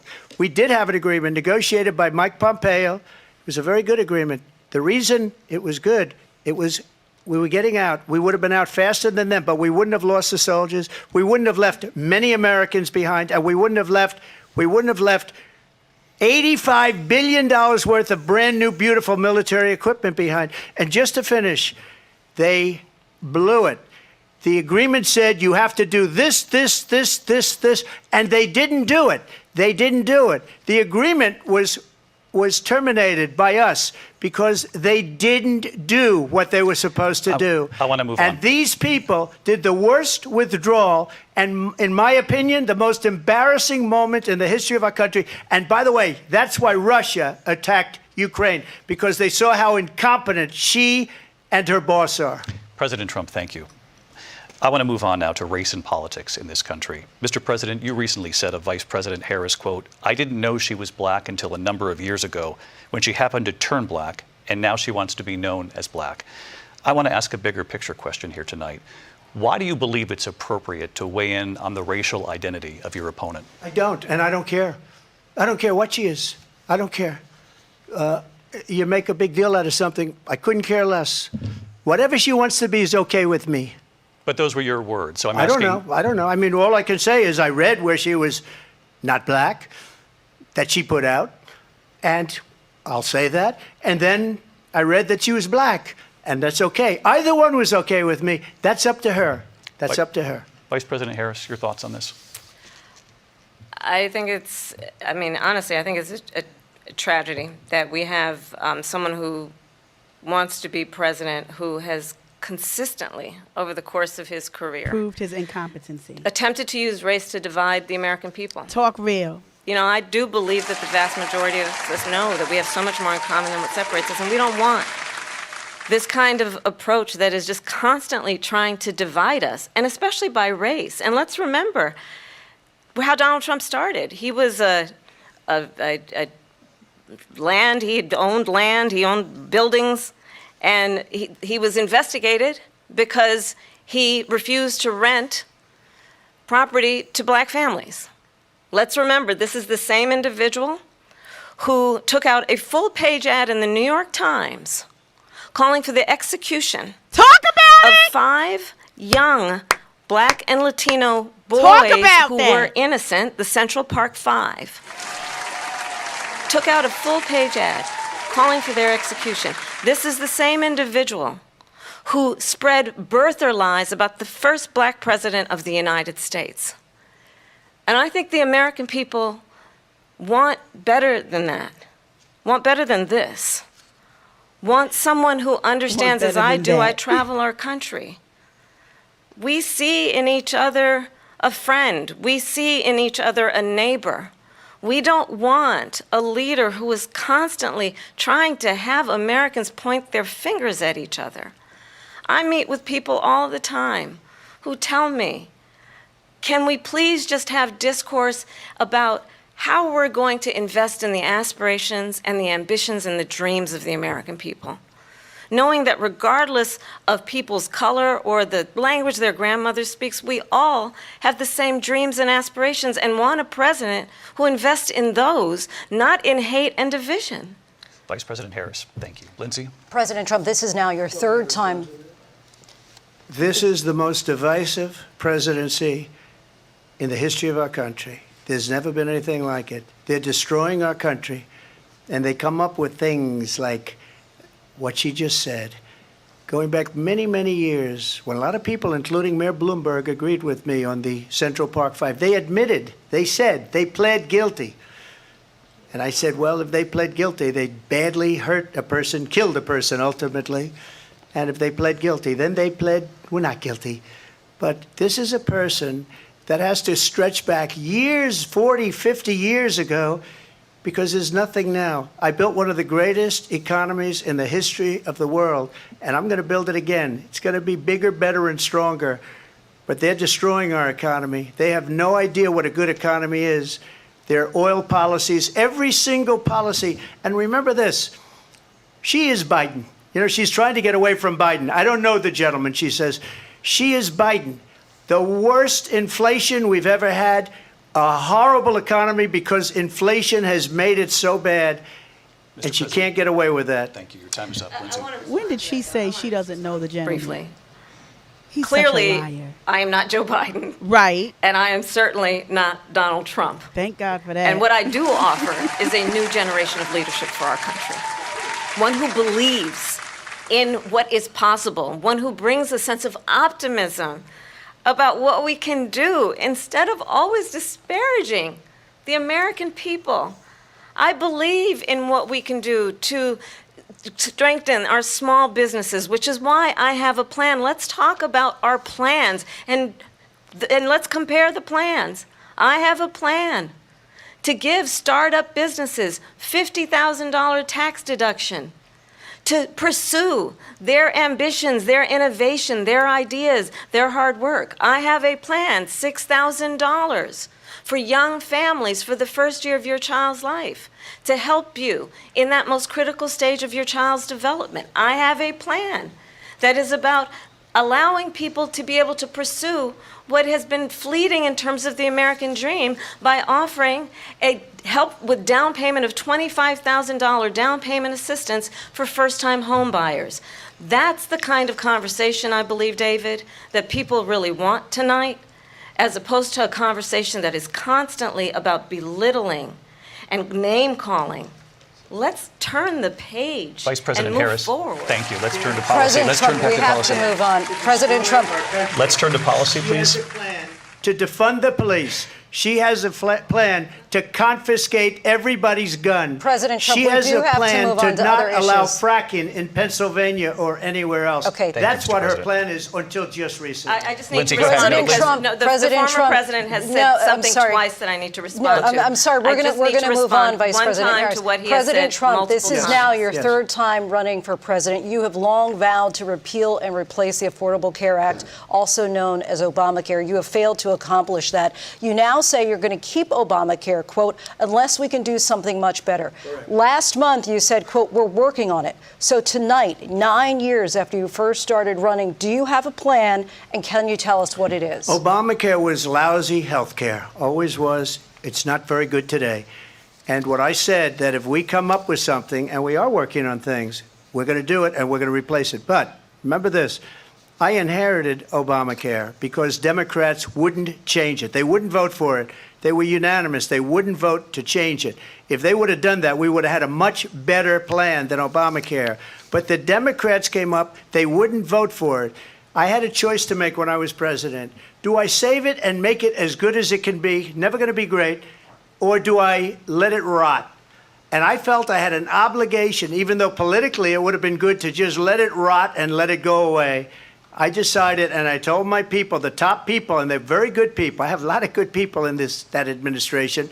We read about the bad ones. We had some real bad ones, too, and so do they. They have really bad ones. The difference is they don't get rid of them. But let me just explain.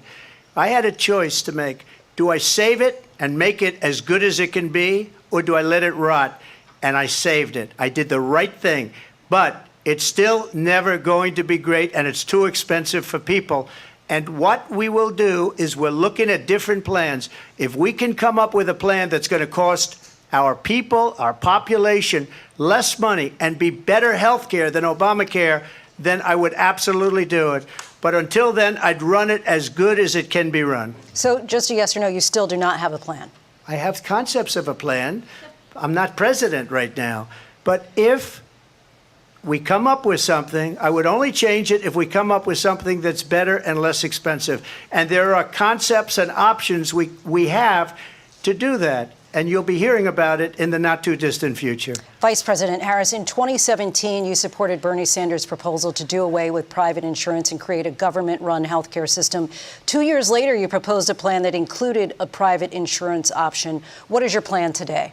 Well, first of all, I absolutely support, and over the last 4 years as vice president, private health care options. But what we need to do is maintain and grow the Affordable Care Act. But I'll get to that, Lindsay. I just need to respond to a previous point that the former president has made. I've made very clear my position on fracking. And then this business about taking everyone's guns away. Tim Walz and I are both gun owners. We're not taking anybody's guns away. So stop with the continuous lying about this stuff. As it relates to the Affordable Care Act, understand, just look at the history to know where people stand. When Donald Trump was president, 60 times he tried to get rid of the Affordable Care Act. 60 times. I was a senator at the time when I will never forget the early morning hours when it was up for a vote in the United States Senate. And the late, great John McCain, who you have disparaged as being, you don't like him, you said, at the time because he got caught. He was an American hero. The late, great John McCain, I will never forget that night, walked onto the Senate floor and said, no, you don't. No, you don't. No, you don't get rid of the Affordable Care Act. You have no plan. And what the Affordable Care Act has done is eliminate the ability of insurance companies to deny people with pre-existing conditions. I don't have to tell the people watching tonight, you remember what that was like? Remember when an insurance company could deny if a child had asthma, if someone was a breast cancer survivor, if a grandparent had diabetes? And thankfully, as I've been vice president and we over the last 4 years have strengthened the Affordable Care Act, we have allowed for the first time Medicare to negotiate drug prices on behalf of you, the American people. Donald Trump said he was going to allow Medicare to negotiate drug prices. He never did. We did. And now we have capped the cost of insulin at $35 a month. Since I've been vice president, we have capped the cost of prescription medication for seniors at $2,000 a year. And when I am president, we will do that for all people, understanding that the value I bring to this is that access to health care should be a right and not just a privilege of those who can afford it. And the plan has to be to strengthen the Affordable Care Act, not get rid of it. Vice President Harris, thank you. In terms of where Donald Trump stands on that. I want to move to an issue that's important for a lot of... She made a mistake. Number one, John McCain fought Obamacare for 10 years. But it wasn't only him. It were all of the Democrats that kept it going. And you know what? We can do much better than Obamacare, much less money. But she won't improve private insurance for people, private medical insurance.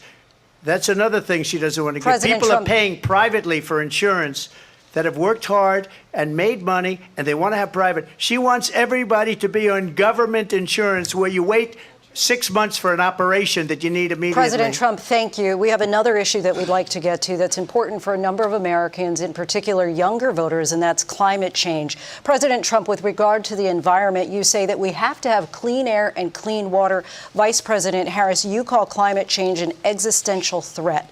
The question to you both tonight is, what would you do to fight climate change? And Vice President Harris, we'll start with you. 1 minute for you each. Well, the former president had said that climate change is a hoax. And what we know is that it is very real. You ask anyone who lives in a state who has experienced these extreme weather occurrences, who now is either being denied home insurance or it's being jacked up.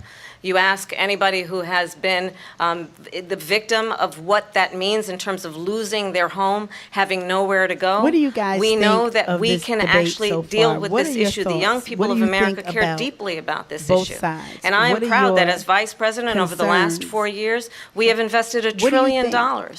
in a clean energy economy, while we have also increased domestic gas production to historic levels. We have created over 800,000 new manufacturing jobs while I have been vice president. We have invested in clean energy to the point that we are opening up factories around the world. Donald Trump said he was going to create manufacturing jobs. He lost manufacturing jobs. And I'm also proud to have the endorsement of the United Auto Workers and Sean Fain, who also know that part of building a clean energy economy includes investing in American-made products, American automobiles. It includes growing what we can do around American manufacturing and opening up auto plants, not closing them like happened under Donald Trump. Vice President Harris, thank you. It didn't happen under Donald Trump. Let me just tell you, they lost 10,000 manufacturing jobs this last month. They're all leaving. They're building big auto plants in Mexico, in many cases owned by China. They're building these massive plants, and they think they're going to sell their cars into the United States because of these people. What they have given to China is unbelievable. But we're not going to let that. We'll put tariffs on those cars so they can't come into our country, because they will kill the United Auto Workers and any auto worker, whether it's in Detroit or South Carolina or any other place. What they've done to business and manufacturing in this country is horrible. We have nothing because they refuse. You know, Biden doesn't go after people because supposedly China paid him millions of dollars. He's afraid to do it. Between him and his son, they get all this money from Ukraine. They get all this money from all of these different countries. And then you wonder, why is he so loyal to this one, that one, Ukraine, China? Why is he? Why did he get $3.5 million from the mayor of Moscow's wife? Why did she pay him $3.5 million? This is a crooked administration, and they're selling our country down the tubes. President Trump, thank you. Thank you. We'll be right back with closing statements from both of our candidates. An historic night, this ABC News presidential debate from Philadelphia. Back in a moment.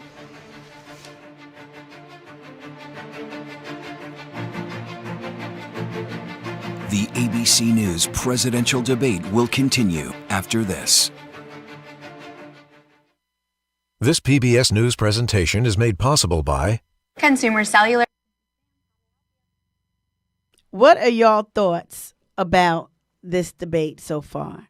Tasha said she brought her A game tonight. You know what?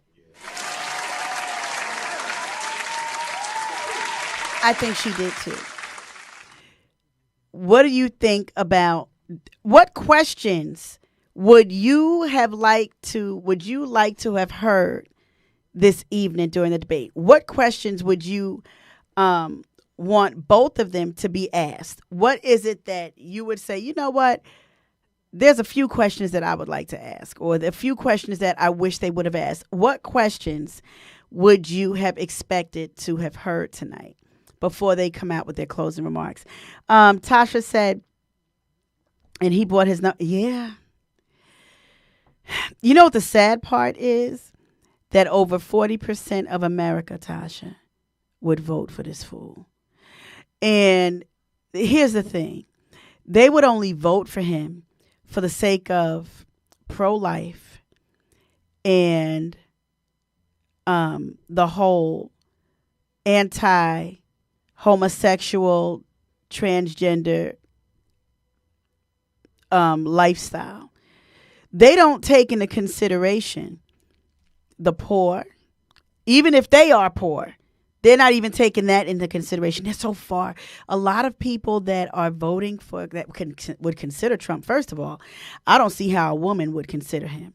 He's like so disrespectful. He was disrespectful to his wife. Both of them. All of them. How many did he have? Did he marry Marla Maples? He married Marla Maples, Ivanka, or Ivana. She's gone. And to show you where his mindset is, to have her buried on his property because he wouldn't have to pay the taxes. This man is something else. So the disrespect that he has towards women. Y'all, did y'all see the video where he called Kamala an effing B? You saw it, Norm? He was sitting on a golf cart at a golf course talking with somebody else who was recording him. I forgot who it was that was recording him. And he called her a B. Called her an effing B. Why would you want somebody like that in office to lead this country that is disrespectful to women? See, that's my thing. How could any woman? Any woman, Norm. Norm said, I can't see how any woman could. I can't see it either. Mal Davis, good to see you. How can any woman vote for him? He's a notorious liar.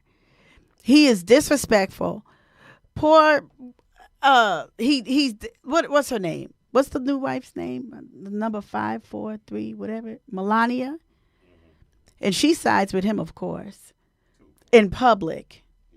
Because there's no telling, because obviously you see in public, she's swat his hand. He's just disrespectful. He's disrespectful. I don't understand how a woman would be able to vote for him. I just don't see it. The fellas, I would like to know what is your take on why you would vote for him? I'm curious to know.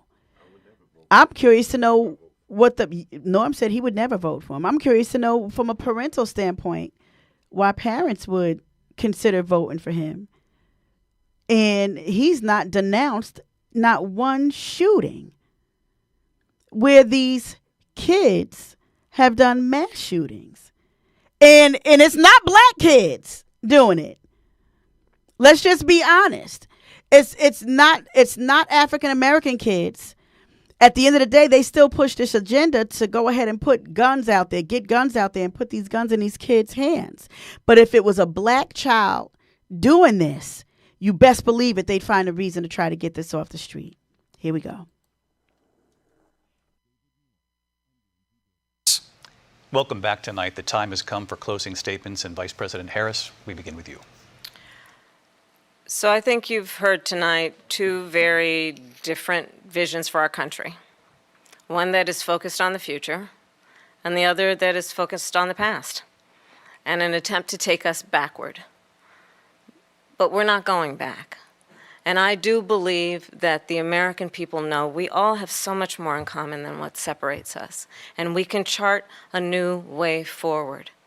And a vision of that includes having a plan, understanding the aspirations, the dreams, the hopes, the ambition of the American people, which is why I intend to create an opportunity economy, investing in small businesses, in new families, in what we can do around protecting seniors, what we can do that is about giving hardworking folks a break and bringing down the cost of living.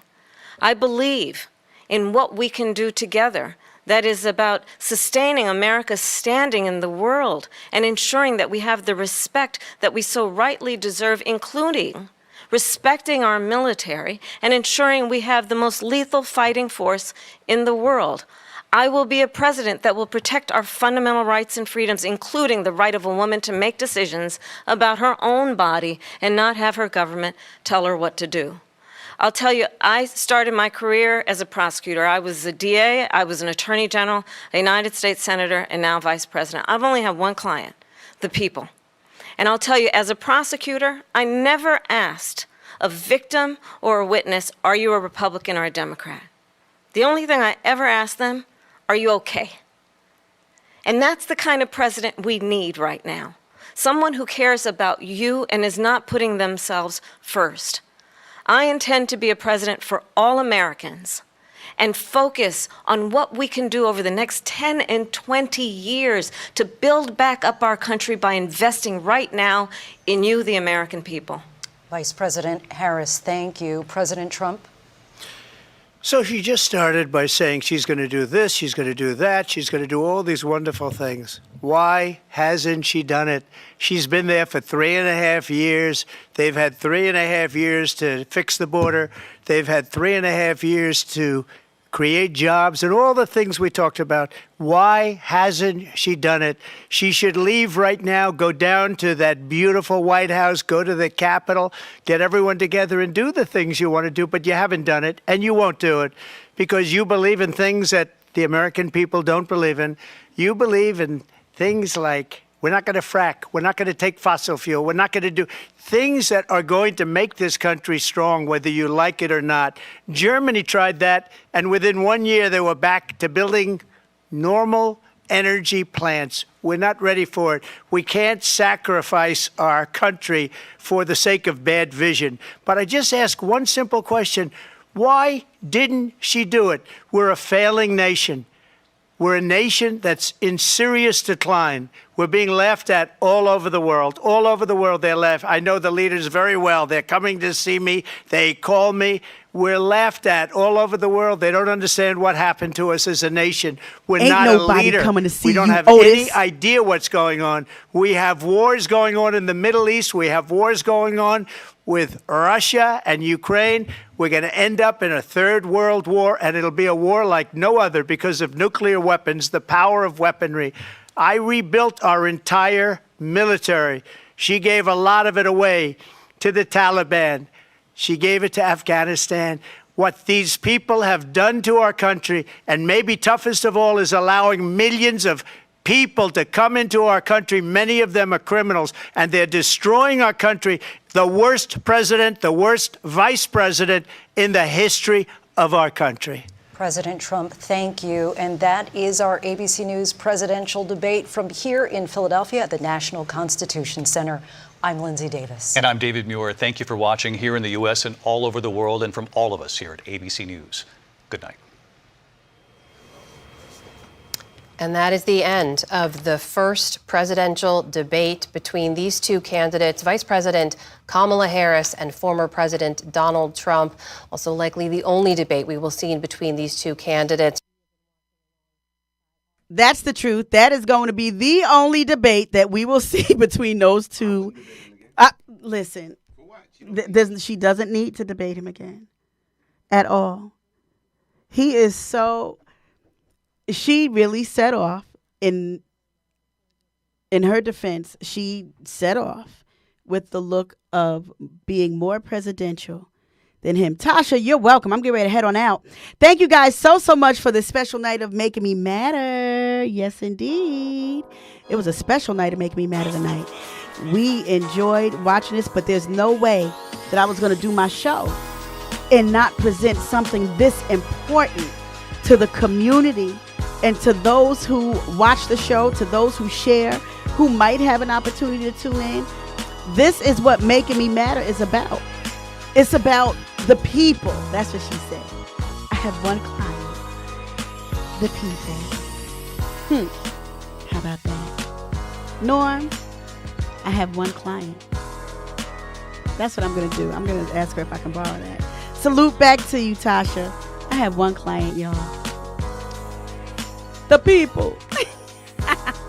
Y'all have a good night. If God says the same, I will see you guys next week. Lord willing, I will have a guest. She might be zooming in or she might be coming in.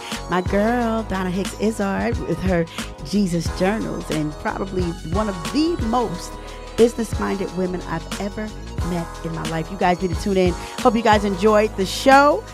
And if God says the same, I will see you guys next week. Have a good night.